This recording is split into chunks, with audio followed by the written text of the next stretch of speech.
Problemado sa pag-ibig, pamilya, o nahihirapang hanapin ang sarili? Huwag mag-atubili dahil may nakikinig sa'yo. Love Me, Kathy G. This love letter is from Mila. Dear Kathy G, isang mapagpalang araw po sa inyong lahat at sa mga walang sawang nakikinig sa inyong programa. Ang bawat kwento niyo po sa tanghali ay patuloy na nagbibigay gaan sa akin na suungin ang bigat ng hamon ng buhay. Kaya naman ito na rin ang nagtulak sa akin para isulat ang kwentong pag-ibig ko. Ang tawag nila sa akin ang pangalang Mila. 34 years old na po ako at nakatira sa Parañaque. Panganay sa 3 magkakapatid na mga butihing magulang na ginagawa ang lahat para sa mga pangangailangan namin ay matugunan. Nais ko lang pong balikan ang kwento kung paano nagbago ang pananaw ko sa pag-ibig. Nagsimula ito nang ako'y maging sales lady sa isang kilalang department store. Fresh graduate ako noon sa kursong marketing management. Hirap kami sa buhay, Kathy G. Kaya pinatus ko na ang unang trabahong tumanggap sa akin. At dito, nakilala ko si Rico. Isang gwardya sa mall na akala mo'y pinaglihi sa kitikite kung paano ako kulitin. Ang aminin ko, Kathy G, may pagka-antipatika ako. Lalo sa mga taong ubod ng kulit. Kagaya ni Rico, na wala ata sa bokabularyo ang salitang hindi dahil kahit ilang beses ko nang napagtabuyan, ay patuloy pa rin siyang lumalapit sa akin.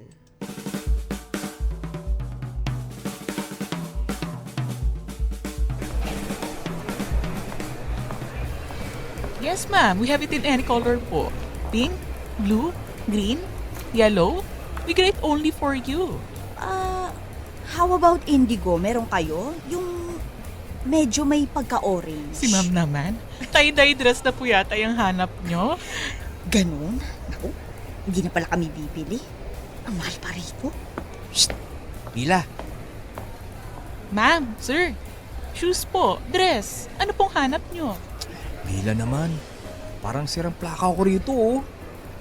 Ano ba, Rico? Nagtatrabaho ako. Sus, kahit hindi ka naman busy, ganyan ka na sa akin. Ano ba kasi yon? Ang kulit mo talaga?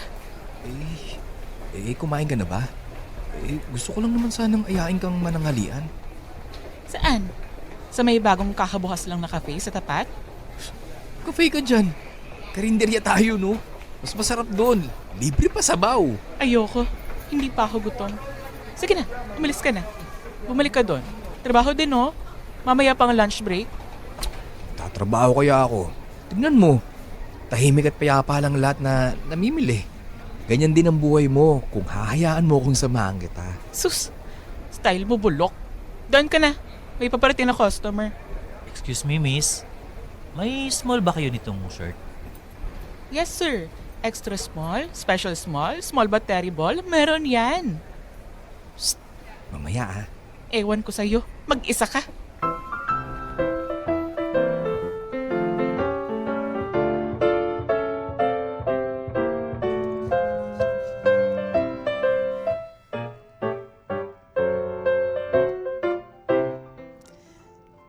Kathy G, nariyan yung araw-araw na interaction namin ni Rico. Tila hindi lang seguridad ng mall ang binabantayan niya kung hindi pati ako. Walang araw na ginawa ang Diyos na hindi niya ako pinopormahan. Hindi naman ako nagkulang sa pagtaboy at pagpapamukha sa kanya na wala siyang pag-asa sa akin. Pero wala lang ito sa nakakaloko niyang determinasyon. Mabait ang itsura din at marunong makisama. Ang kaso lang, hindi ko tipo ang mga gaya niya, Kathy G. Ang mga gaya niyang katulad kong nasa laylayan ng lipunan. Mataas ang pangarap ko para sa lalaking iibigin ko, Kathy.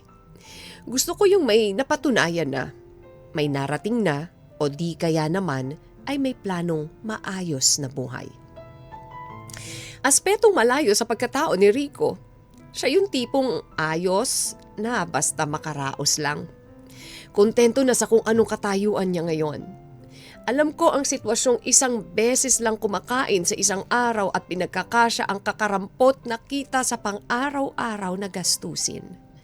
Dahil lumaki ako sa ganung tahanan, Kathy. Kaya ganun na lamang kung tabuyin ko siya or itaboy ko siya dahil alam kong hindi magiging maayos ang buhay pag pinansyal ang usapan. Katotohanan na kahit anong karisma niya ay hindi talaga mabubura.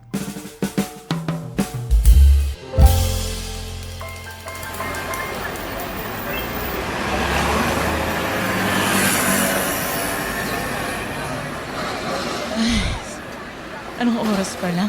Wala na agad biyahe ang mga jeep? Bad trip naman. Mila? Oh, ginabi ka na rin pala. Grabe, parang pinagtagbo talaga tayo ng tadhana. Tadhana? Baka ng kamalasan. Tingnan mo, ang linis ng daan.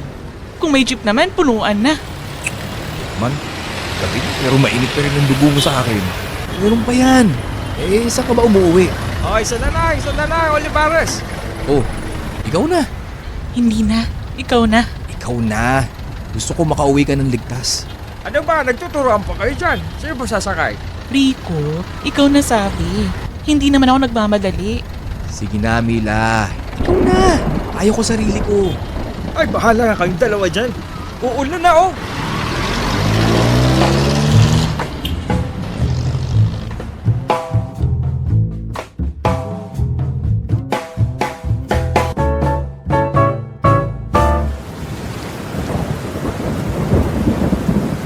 Sabi ko sa iyo sumakay ka na. Inabuta ka patuloy ng ulan. Pwede ba, Rico? Tantanan mo na ako. Lo, ano naman kasalanan? Ikaw! Hindi mo ba nahahalata? Ayoko nga sa'yo, di ba? Lubayan mo na nga ako. Wala akong planong maghirap sa buhay at mabulok kasama mo. Huh? Mabulok? Anong pinagsasasabi mo? Ayoko sa mga tulad mo, Rico. Ano na lang ang kahinat na natin, di ba? Kung sakali magkatuluyan tayo. Isang kahig, isang tuka. Mag-isip ka nga. Wag puro puso ang pairalin mo. Hindi tayo mapapakain yan.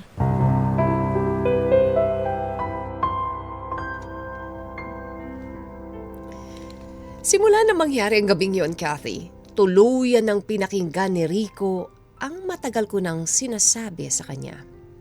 Sa wakas, naging tahimik at payapa na ang mga nagdaang oras ko. Sa trabaho, wala nang asungot na umaaligid sa akin. Sa una ay lubos kong ipinagpapasalamat. Ultimo kahit tapunan ng tingin or tapunan ng tingin ay hindi na magawa ni Rico sa akin. Kahit minsang magkasalubong kami ay parang hindi namin kilala ang isa't isa. Pero kalaunan, Kathy G, tila ba may kung anong pihit ang aking damdamin. Ang dating payapang aking lubos na inaasam, ngayon ay para bang nababalutan na ng sawa at inip. Sa kalagitnaan ng lahat, Kathy, pakiramdam ko may parte sa buhay ko na hinahanap-hanap ko ang gulo at kulit na dala niya. Hindi ko maintindihan kung ano tong nararamdaman ko, Kathy. Hindi ko alam na parang hinahanap ko ba siya. Hindi ko rin alam kung ano itong nararamdaman ko. Naguguluhan ako sa nararamdaman ko. Noong kinukulit ako ni Rico, pilit ko itong itinataboy. Ngayon namang nilubayan niya na ako, saka ko naman namimiss.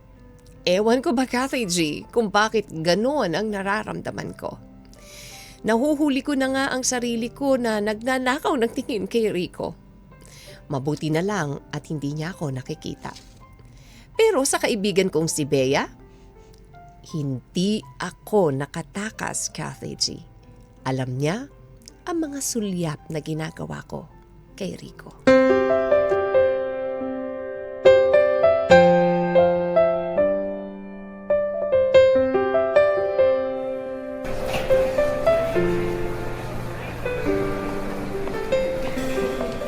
Hi, Miss! Miss? Miss? Miss! Oh my gosh! Bakit palutang yung mga tao ngayon? Hoy, Bes! May customer, oh! Sino bang tinititigan mo dyan? Ay, Diyos ko po! Si Rico! Ha? Ano kasi? Hoy, Miss! Ano bang nangyayari dito sa kasama mo? Kanina pa ako dito, oh. Naku, I'm sorry, Mama. Baka nag-iisip po. Nagbibihis kasi sa manikin. Ako na lang po mag-assist sa inyo. How may I help you, Mama? Ay! Sorry, ma'am. Ano po ulit? Bes, ako na bahala. Ano ba nangyayari kasi sa'yo? Usap nga tayo mamaya. Sige. Sige. Sorry talaga.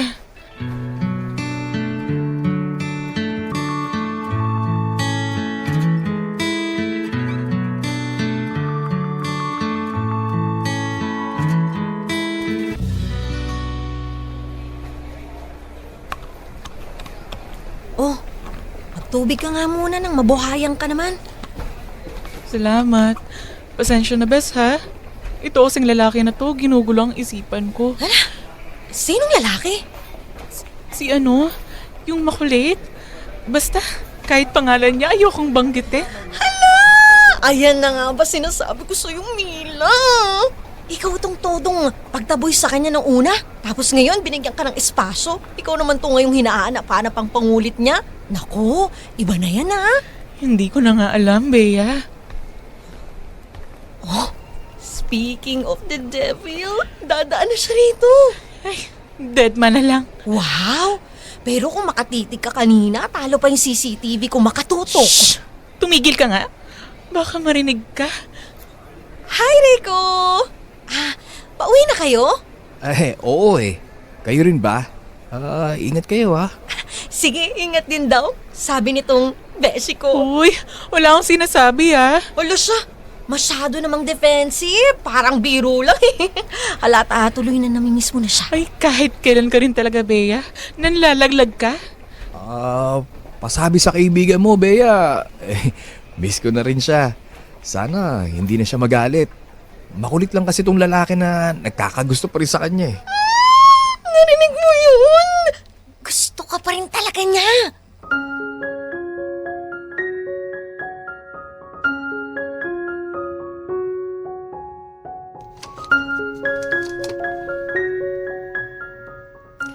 Kathy G, sa sandaling din yun, nagkausap ang mga mata namin.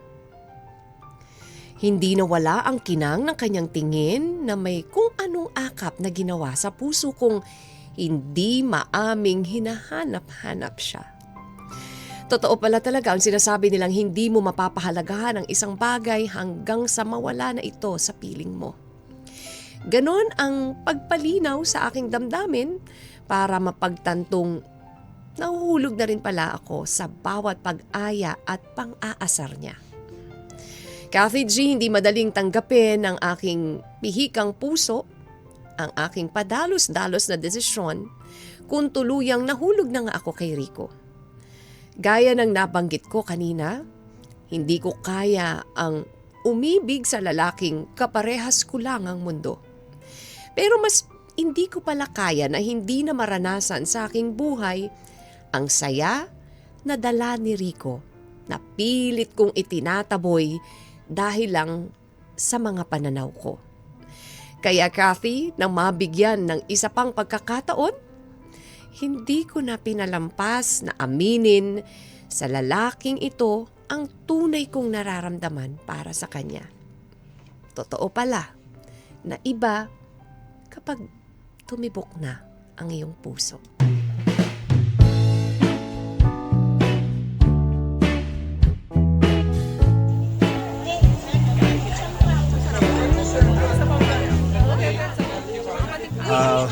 Manang, isang kanin nga po. Eto isang kanin. Ikaw, Ineng, anong iyo? Manang, 2 na po. Tsaka isang order nitong kare-kare. Salamat. Mila. Ikaw pala. Pwede bang tumabi sa'yo? Pwede ko pa bang tanggapin yung alok mong libre? Totoo? Oo naman. Basta ikaw. alam mo naman, kahit anong pagsusungit ang gawin mo, walang talab sa akin. Malakas ka rito, oh. Ang dami mo agad sinabi. Ang rupok mo naman. Siyempre, ngayon pa ba ako mag-iinarte kaharap na kita at kasama pang kumain sa isang karinderya. Oh, di swerte mo, di ba? Oo naman. Teka, okay lang ba pagkakain natin, mag-deserve tayo dyan, oh? Sa kabilang kanto lang. Huwag kang mag-alala. Isagot ko pa rin yan. Naks, iba talaga. Sige ba?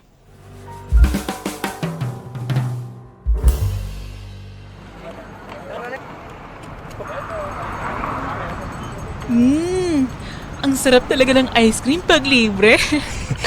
Alam mo, kahit murang ice cream lang to na tinda ni Manong, parang special na rin. Kasi kasama kita, Mila. Hala, parang tanga naman to. Pinapakilig ako. Hindi nga. Ikaw naman kasi. Gustuin ko man lumapit sa'yo. Kasi nga, hindi kumpleto ang araw ko kapag hindi ko nakikitang umirap ang mga mata mo. Dahil sa akin. Pero pasensya ka na, ha. Hindi ko alam na sumobra na pala ako. Napuno na pala kita sa walang tigil kong pagpupumilit ng sarili ko sa'yo. Ano ka ba? Wala na yon, Rico. Ginalingan mo din naman kasi. Ha? Talaga ba? Anong ibig mo sabihin? Alam mo, noong nawala ka, akala ko matatahimik na ako kasi wala na yung lalaking bigla-bigla na lang susulpot para sirain yung araw ko. At wala na rin yung lalaking aali-aligid para ayain akong kumain o sumabay pag umuwi. Akala ko tuluyan ang magiging maayos ang pagtatrabaho ko pero hindi pala. Bakit? Grabe naman ang lungkot na ng buhay. Tapos... Umayos ka nga, hindi ko tutuloy ito. Parang alam mo na naman kung saan ako papunta eh. Ay, hindi. Sige na. Daloy mo na. Please? Ay, sa totoo lang, na-miss din talaga kita. Hindi ko inaasahang nasanay na pala ako sa mga pabiro mong banat. Kaya nung biglang tinigil mo, parang naninibago ako. Ako naman, parang nawawala sa sarili dahil hinanap ko yung pangungulit mo. Ganun ba? Huwag kang mag-alala. Dahil simula ngayon, kung hahayaan mo ko, patuloy kong guguluhin ang buhay mo. Guguluhin? Oo, guguluhin. Kasi kahit anong pagtaway ang gawin mo, patuloy akong manggugulo hanggang sa tuluyan ko nang mapasok ang puso mo. Ewan ko sa'yo. Ang bilis mo masyado. Hindi pa ako tuluyang hulog na hulog sa'yo, no? Oh? Bakit? Sa gwapo kong to, maghahanap ka pa ba ng iba? Hala, ang kapal. Pero biro Rico ha. Ayusin muna natin ang mga buhay natin. Sikapin natin na gumanda ang trabaho at mga buhay natin para sa mga mahal natin sa buhay. Ngayong wala pa tayong nararating, sana maging lakas natin ang isa't isa para maabot natin ang mga inaasam nating pangarap sa buhay. Oo naman. Pangako yan, Mila. Salamat sa pagkakataon na ibibigay mo sa akin para maging parte ng buhay mo.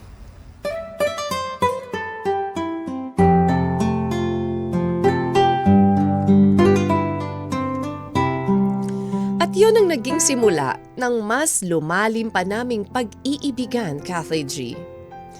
Magkasama naming sinubukan na ang bawat araw ay maging hakbang patungo sa pagkamit ng kanya-kanya naming pangarap. Nagsumikap ako na makapasok sa isang kilalang kumpanya at marating ang posisyong marketing manager. Habang si Rico naman ay nadestino sa mas maayos na lugar kung saan ang aming kinikita ay parehong inilalaan para sa panggastos sa pag-aaral ng aming anak. Dito ko napagtanto, Kathy G, na ang pag-ibig ay hindi dapat sinusukat sa estado ng buhay. Dapat malaya ito sa kung papaano tayo kumikilatis ng ating napupusuan. Dahil ito ay isang bagay na minsan hindi natin kontrolado. Marami ang nagsisipag ngunit inaagawan ng oportunidad. Marami ring nangangarap ngunit hindi pinagtutugma ng pagkakataon. Naway kabulutan po ng aral ang aking simpleng kwento. Maraming salamat Kathy G sa pagkakataong ibinigay niyo sa akin para maibahagi ang aking liham, ang aking storya sa inyo pong mga tagapakinig. Muli, hanggang dito na lamang po at patuloy po akong susuporta sa bawat kwento na hatid ng inyong programa. More power to your station, and may God bless us all. Muli, lubos na nagmamahal, Mila. Love Me, Kathy G.